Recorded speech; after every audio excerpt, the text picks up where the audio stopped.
T24 के इस खास कार्यक्रम में आपका हार्दिक स्वागत। मित्रों, आज हम आपसे मुलाकात करवाने जा रहे हैं मध्य प्रदेश सेडमेक की ईडी अनुराधा सिंह।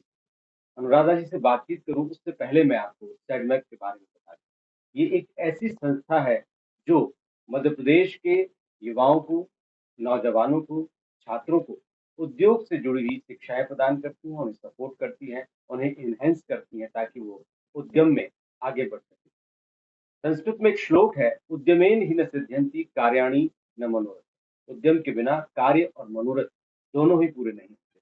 तो ये सेडमेक क्या है, ये कैसे कार्य करती है, युवा कैसे रोजगार से, स्वरोजगार से, उद्यम से जुड़ सकते हैं और इस संस्था की मदद ले सकते हैं, इस सब पर बातचीत करने के लिए हमारे साथ सेडमेक की ही ED executive director Anuradha Singhai ji जुड़ी हुई है। अनुराधा जी, बहुत बहुत स्वागत है आपका। अनुराधा जी, जैसे कि ये नाम है सेडमेप, थोड़ा सा अलग सा नाम है, इसके बारे में शायद बहुत लोग नहीं जानते रहे होंगे या युवाओं को तो इसकी जानकारी रही होगी, और जिनको नहीं जानकारी है वो और अच्छे ढंग से इस संस्था को जान सके। तो सबसे पहले तो सेडमेप के बारे में जानना चाहिए। जी, SEDMAP centre for entrepreneurship development Madhya Pradesh है, जिसको हम हिंदी में उद्यमिता विकास केंद्र के नाम से जानते हैं। लगभग 35 वर्ष पुरानी यह एक संस्था है जो मध्य प्रदेश सरकार का एक ऑटोनोमस संस्थान है, जिसका उद्देश्य मध्य प्रदेश में उद्यमी बनाना और लोगों को स्वरोजगार से जोड़ना है। इस संदर्भ में हम लोग तकरीबन 14 लाख से ऊपर अभी तक लोगों को हम उद्यमिता से जोड़ पाए हैं, प्रशिक्षण दे पाए हैं। और आज की तारीख में अगर आप बात करें तो हम लोग आजीविका देने वाली एकमात्र संस्था है प्रदेश सरकार की, जो पूरी तरह से आजीविका पर फोकस करती है, फिर चाहे वो रोजगार हो या स्वरोजगार हो। उद्यमिता तो ऑफ कोर्स हमारा फोकस है ही, लेकिन जब हम ट्रेनिंग देते हैं, काउंसलिंग करते हैं स्टूडेंट्स की, तो हम उसका स्किल सेट, उसका कैलिबर, उसका इंटरेस्ट और कई पैरामीटर्स को ध्यान में रखते हुए उनके लिए रोजगार या स्वरोजगार कौन सा मार्ग श्रेष्ठ रहेगा और उसको उसके लिए हैंड होल्डिंग सपोर्ट वो हम लोग प्रदान करते हैं। तो ये जो संस्था अस्तित्व में आई और जिसका उद्देश्य भी आपने बताया, बहुत पवित्र उद्देश्य है, और आज सबसे ज्यादा डिमांड रोजगार की है। जी युवा पढ़ लिख कर स्किलफुल हो जाते हैं, लेकिन उनको मार्गदर्शन नहीं मिलता, उन्हें राह नहीं मिलती कि कहाँ जाएं, कैसे करें और शासकीय योजनाओं का कैसे लाभ प्राप्त करें। तो इन सब क्षेत्रों में आप मदद करती हैं, आपकी संस्था मदद करती है। इसकी शुरुआत भी इन्हीं सब उद्देश्यों को जी लेकर हुई। तो आज इस संस्था के माध्यम से हम कितने युवाओं तक पहुंचे हैं, उन्हें किस किस तरह की हम ट्रेनिंग दे रहे हैं, किस किस तरह से उन्हें इम्प्रूव कर रहे हैं, डेवलप कर रहे हैं, इन सबको लेकर आप करते जी, हमारी संस्था में आज की तारीख में, जैसा मैंने आपसे कहा कि 14 लाख से ऊपर हम लोग अ, युवाओं को हम लोग टच कर चुके हैं, उनको हम लोग ट्रेनिंग दे चुके हैं और उद्यम स्टेब्लिश हो चुके हैं। जब हमारे पास युवा आता है तो वो सब तरह का युवा आता है। अगर एक आप युवा की बात करें तो वो जब 10th क्लास में होता है तभी से वो करियर मार्गदर्शन चाहता है। तो हम करियर मार्गदर्शन से लेकर के graduate, post graduate, higher education के या टेक्निकल एजुकेशन वाले भी, मोस्टली हायर एजुकेशन वाले, या कुछ लोग ड्रॉप आउट भी हो जाते हैं स्कूल के बाद में, तो उनकी योग्यता अनुसार, उनके क्वालिफिकेशन के अनुसार सबसे पहला स्टेप रहता है काउंसलिंग, कि उनके लिए उनके स्किल सेट के हिसाब से क्या बेहतर हो सकता है और वो किस प्रशिक्षण के माध्यम से अपनी मंजिल तक पहुंच सकते हैं। मंजिल मतलब कि खुद के पैरों पर खड़ा होना, अपना एक आजीविका से जुड़ जाना। और अगर हम ब्रॉडली युवाओं की बात करें तो 16 साल से लगभग 35 वर्ष, थोड़ा सा हम एक्सटेंड करें तो लगभग 45 वर्ष तक के हम लोग लोगों को ये सपोर्ट देते हैं। और कुछ महिलाएं इस एज ग्रुप से और ऊपर भी है जो भी हमसे जुड़ी हुई है, उनको भी हम लोग सपोर्ट करते हैं। बात रही प्रशिक्षण की, प्रशिक्षण हमारा मेजरली 4 कैटेगरीज में डिवाइडेड है। जैसा कि हमारा नाम है उद्यमिता विकास केंद्र, सबसे पहले हम लोग उद्यमिता के ऊपर ट्रेनिंग देते हैं। और उद्यमिता विकास एक हमारा प्रशिक्षण प्रोग्राम, काफी पॉपुलर प्रोग्राम है। इस पर अवेयरनेस भी करते हैं, जिसको हम ईएपी बोलते हैं, एंटरप्रेन्योरशिप अवेयरनेस प्रोग्राम। फिर हम ईडीपीस करते हैं, एंटरप्रेन्योरशिप डेवलपमेंट प्रोग्राम। उसके बाद में आता है skill development program. Technical skill में एक पर्टिकुलर सेक्टर में हम लोग टेक्निकल पूरा स्किल देते हैं। वो स्किल ट्रेनिंग में आता है। देन हमारे लीडरशिप डेवलपमेंट रिलेटेड और मोटिवेशनल बहुत सारे प्रोग्राम्स होते हैं। और एक और हमारा बहुत यूनिक कोर्स है स्थापना को लेकर के, या स्टेब्लिशमेंट। गवर्नमेंट ऑफिस में आप देखते हैं स्थापना अधिकारी एक बहुत विशिष्ट अधिकारी होता है जो ऑफिस की पूरी कार्य को प्रगति देता है। ये भी ट्रेनिंग प्रोवाइड करने वाली हमारे संस्था प्रदेश की एकमात्र संस्थान है जो इसके ऊपर प्रशिक्षण देती है। आजीविका मार्गदर्शन और इसको सस्टेनेबल कैसे बनाया जाए, इसके ऊपर हमारा मेजर फोकस है। क्योंकि हमारा ये मानना है, अगर आज की आप 2011 के सेंसस की बात करें तो लगभग 7 करोड़ 40 लाख मध्य प्रदेश की आबादी थी।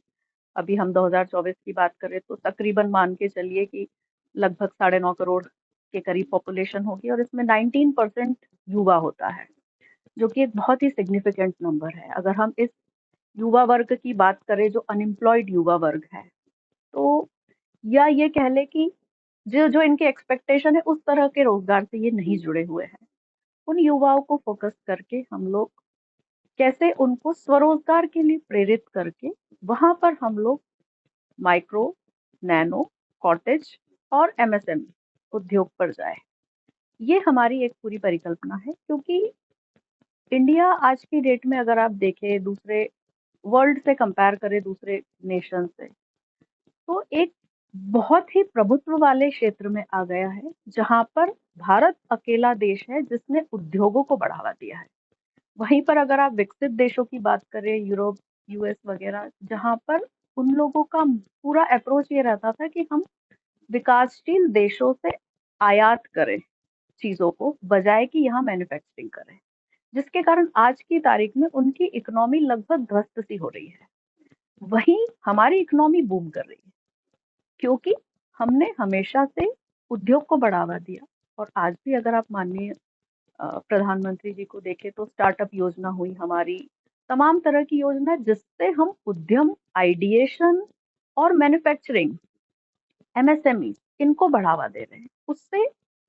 और लोकली, जिसको कहते हैं वोकल फॉर लोकल या डिसेंट्रलाइज्ड इकोनॉमी, कि आपके क्षेत्र में ही आपके एक उद्योग से उस पर्टिकुलर जिले को पूरी सामग्री या सर्विस प्राप्त हो रही है। तो ऐसे उद्यमों का बहुल हो गया है और सबको व्यापार मिल रहा है। उसी में कुछ एक क्षेत्र ऐसे हैं जो बहुत ज्यादा उद्यमिता देते हैं या बहुत सारे रोजगार भी डेवलप करते हैं। जैसे अगर हम देखें तो एग्री एंड अलाइड सेक्टर, आज हमारी रूरल जनसंख्या सबसे बड़ी है, और इसमें बहुत सारे अनगिनत ऐसे सेक्टर्स है एग्री एंड अलाइड में, क्योंकि it includes agriculture, horticulture, animal husbandry, food processing and allied. तो अपार संभावना है। दूसरा हम क्षेत्र ले रूरल एंड कॉटेज इंडस्ट्री, इसमें अपार संभावना है। एक और बहुत बड़ा क्षेत्र है tourism, tourism and hospitality. Bharat cultural tourism के लिए विश्व में विख्यात है। इसके अलावा भी अगर आप देखें तो रिलीजियस टूरिज्म का भी अपना एक बहुत बड़ा महत्व है पूरे भारत में।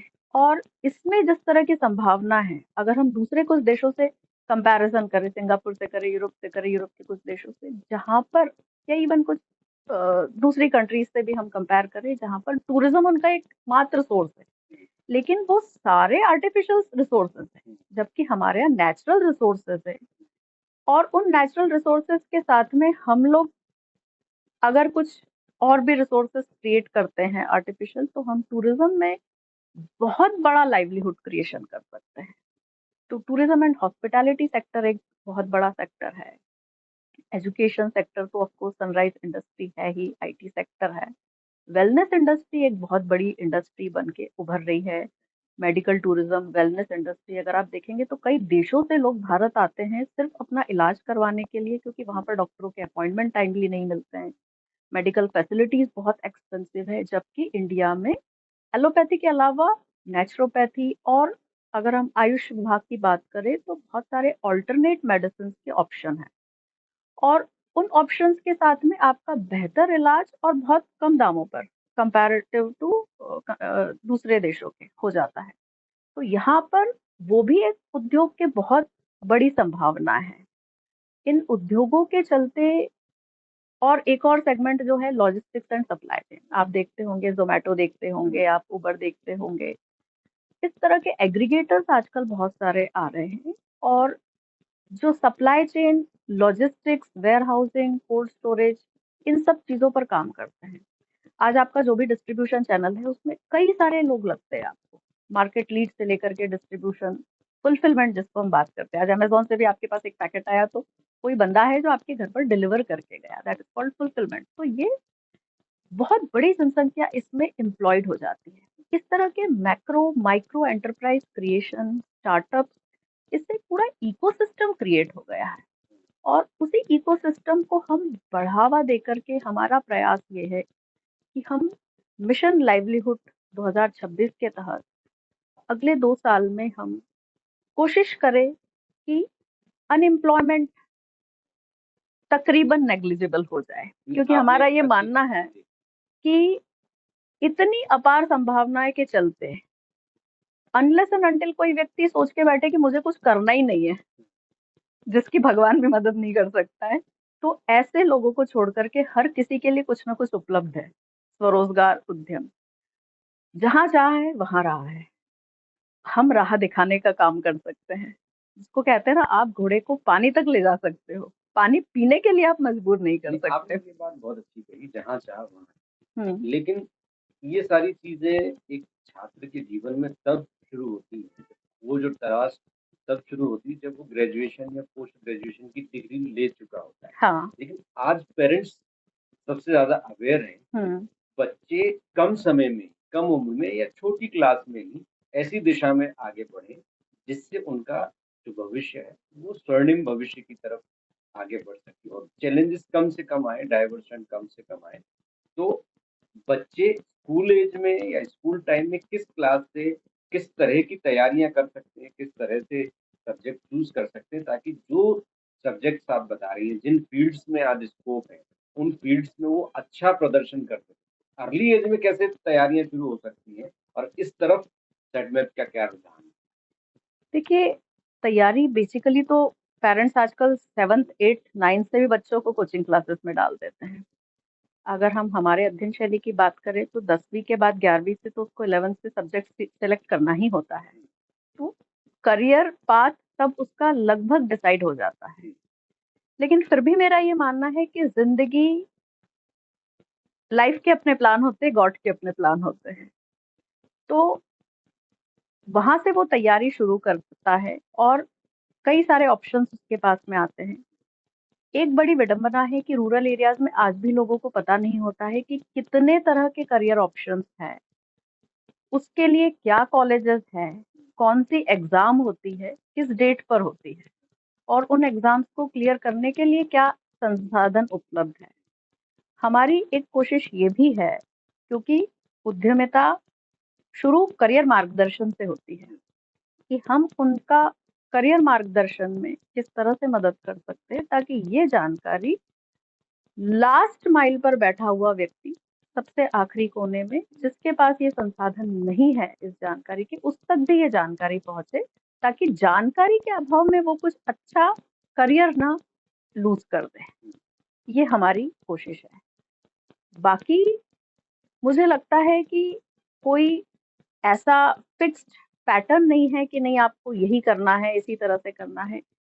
हर लोकेशन, हर एरिया, हर व्यक्ति के हिसाब से उसका प्रोफेशन, उसका बिजनेस डिसाइड होता है, क्योंकि सब कुछ ये डिमांड एंड सप्लाई पर बेस्ड है। तो डिमांड आपके आसपास क्या है, क्या प्रॉब्लम्स है, आपका खुद का व्यक्तित्व कैसा है, आपका नॉलेज क्या है, आपके स्किल सेट क्या है, और आपका इंटरेस्ट क्या है सबसे ऊपर। तो ये इतने सारे परम्यूटेशन कॉम्बिनेशन को लेके हर बार कुछ डिफरेंट निकल के आता है। एक ही बिजनेस दो लोग कर रहे हैं, लेकिन हो सकता है अलग अलग तरह से कर रहे हो और अलग अलग स्केल का कर रहे हो। तो इम्पॉर्टेंट चीज ये है कि keep your eyes and mind open, अपने आसपास समस्याएं खोजो, जो समस्या है वही बिजनेस अपॉर्चुनिटी है। यही बात आपने बहुत अच्छी कही कि सेटमैप खुद अपने आप में एक समस्या हुआ करता था। कितना बड़ा एस्टेब्लिशमेंट है ये, बड़ा उद्देश्य के साथ ये शुरू हुआ। लेकिन जब आपको चूज किया गया तो निश्चित रूप से एक नॉन आईएएस बैकग्राउंड है, आपको प्राइवेट सेक्टर से लिया गया, आपकी एक्सपर्टीज को देखा गया, योग्यताओं के आधार पर आपको जिम्मा दिया गया ताकि आप इसको दिशा दे सकें। क्योंकि आपके अनुभव भी हैं। जी। तब जब आपने इसका कार्यभार संभाला और आज क्या अंतर देख पा रही हैं और क्या अंतर आपने लेकर आए? 2021 में जब इसकी वैकेंसी निकली थी हम्म, और मुझे पता पड़ा कि इसकी वैकेंसी निकली है एग्जीक्यूटिव डायरेक्टर के लिए, तो किसी ने कहा कि आपकी बहुत आवश्यकता है वहाँ पर, आपको अप्लाई करना चाहिए। तो मेरे कुछ दोस्तों ने कहा कि एक ऐसी संस्था जो बंद होने वाली है, जिसके ऊपर ताला लगने वाला है, जो पिछले 5 सालों से कंटिन्यूअस लॉस में है और 10 माह से अपने खुद के कर्मचारियों को भी तनख्वाह नहीं दे पा रही है। एक ऐसी स्व-वित्त पोषित संस्था का भार क्यों लेना है तुम्हें? और क्योंकि लाइफ लॉन्ग मैं एक एंटरप्रेन्योर खुद ही रही, एक प्रोफेशनल रही, तो मुझे लगा कि इससे बड़ी चुनौती कुछ नहीं हो सकती है कि आप जॉब में भी एक उद्यमी बन के काम करो।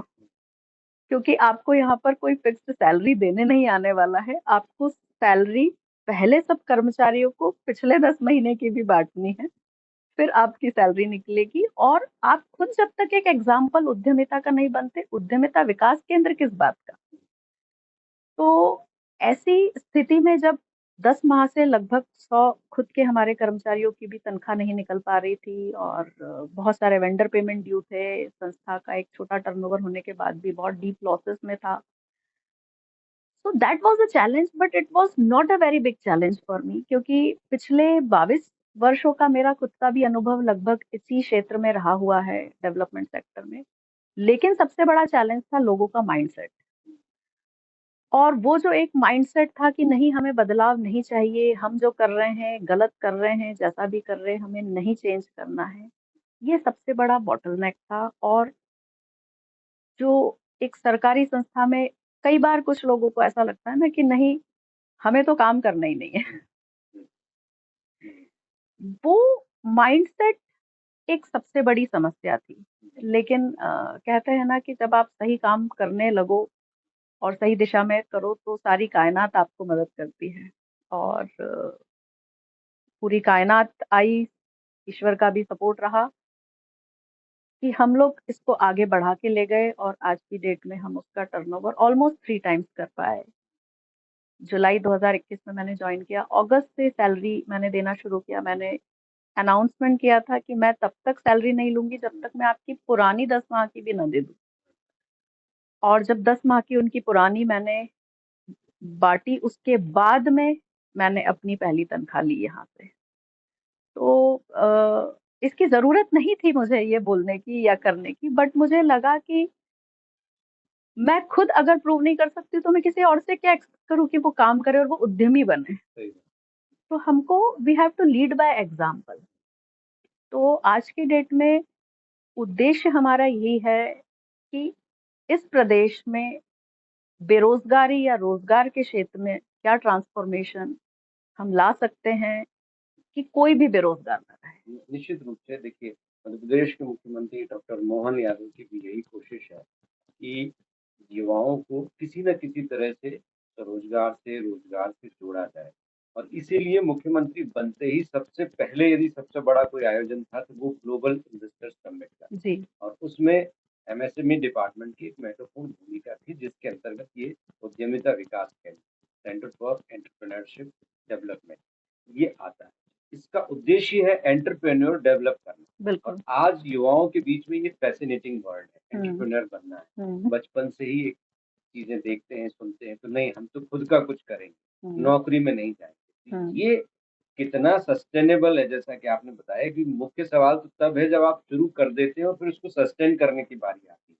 तो यहाँ पर जब युवा अटकता है तो ये संस्थान क्या उसकी मदद कर सकता है, सरकार क्या मदद करती है कि युवा अटके नहीं। यदि गाड़ी गाड़ी कहीं पर रुक गई है तो धक्का लगाने का, पुश लगाने का काम सरकार कर ही सकती है। तो क्या इस दिशा में कोई काम किया है? देखिए सरकार भी बहुत सारे काम कर रहे हैं, हमारी भी बहुत सारी पहल है उसमें। सरकार की बहुत सारी योजनाएं हैं जिसमें सब्सिडी लोन्स तो प्रोवाइड करती है, लेकिन मार्केट से जोड़ने की भी बहुत सारी पहल सरकार कर रही है उसमें। हमारी भी ये पहल है उसमें। हम भी ये चाहते हैं कि अगर हम उद्यम को 2 भागों में डिवाइड करें, प्रोडक्ट एंड सर्विस, तो या तो कुछ उद्यम प्रोडक्ट आधारित है या कुछ उद्यम सर्विस आधारित है।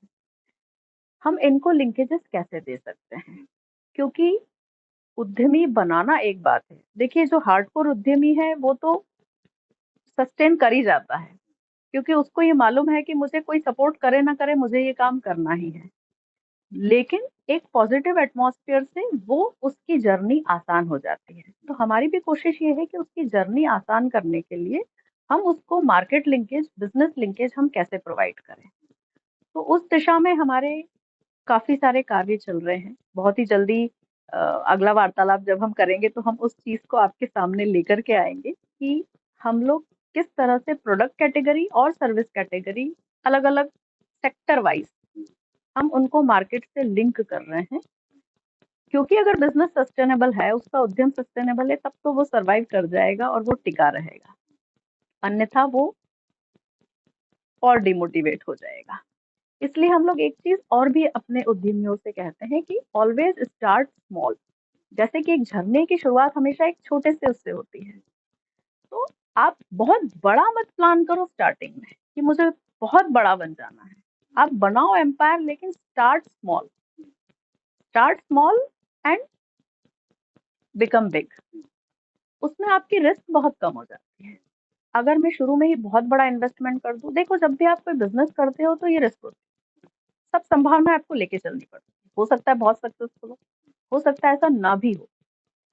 तो ऐसी स्थिति में अगर आपने कहीं से लोन लिया है, किसी से उधार लिया है, तो वो आप एक और प्रेशर में रहते हैं। तो आप इतना बड़ा शुरू करने की बजाय छोटे ग्राउंड पर टेस्ट करो, छोटी सी पूंजी से करो। अगर आप उसमें सक्सेसफुल होते हो देन धीरे धीरे आप एक्सपांड करो। फिर बैंक्स वगैरह सब खुद ही आ जाएंगे आपके घर पर, आपको कहीं जाने की जरूरत नहीं है। तो इसका सीक्रेट ये है सेल्फ सस्टेनेबल होने का कि आप सबसे पहले ये सोचना छोड़ दो कि कोई भी आपकी मदद को आ रहा है।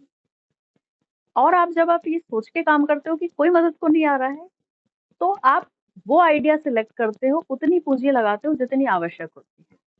लेकिन अगर मैं ये सोच के लगाऊं कि नहीं, मुझे तो स्टार्टअप में वेंचर कैपिटल इन्वेस्टमेंट मिल जाएगा, मुझे तो बहुत बड़ी फंडिंग हो जाएगी, और मैं फंडिंग के लालच से बिजनेस शुरू करूं, या मैं सिर्फ सब्सिडी के लालच से बिजनेस शुरू करूं, वो बिजनेस फ्लॉप हो जाता है। क्योंकि उसमें मेरा ऑब्जेक्टिव बिजनेस करना नहीं होता है। मेरा ये माइंडसेट होता है कि नहीं, मुझे तो ये फंडिंग मिल जाए, मुझे तो ये सब्सिडी मिल जाए।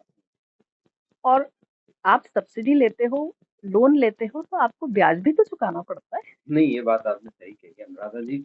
मूल बात ये है कि आज युवा दिशा विहीन है। आपने कहा कि सोच समझ के इन्वेस्टमेंट होना सॉरी, मैं चाहिए। आपको इंटरप्ट कर रही हूँ, बट वो पूरी तरह से दिशा विहीन नहीं है। आज की युवा बहुत अच्छे से जानता है कि मुझे क्या करना है। कई बार ये ओवर कॉन्फिडेंस उसको परेशान कर देता है, जो वो जानता है ना कि नहीं, मुझे तो ये करना है। अगर आप देखेंगे तो आज की डेट में बहुत जल्दी युवा डिप्रेशन में चला जाता है। पेशेंस लेवल शायद बहुत कम हो गया है। नहीं, आपने बात सही कही और बहुत सारे विषय हैं जो आपसे चर्चा में हम लाते रहेंगे। और कोई भी युवा जो चाहता है कि वो आगे बढ़े, उसमें अपने आप में कुछ क्वालिटीज दिखती हैं, कुछ संभावनाएं दिखती हैं, तो सेडमेप उद्यमिता विकास के लिए जैसी संस्थाएं हैं मदद कर सकती हैं। अनुराधा सिंघई जी ने बहुत अच्छी बातें कही, इनसे इंटरव्यू लेते रहेंगे और नई नई बातें और नई नई स्कीम्स जो केंद्र के द्वारा सामने आएंगी और आप तक पहुंचाते रहेंगे। बहुत बहुत धन्यवाद Anuradha thank ji, you so समय मच। की सीमा है, फिर आपसे मुलाकात होगी। नमस्कार, आज के लिए इतना ही, इजाजत दीजिए।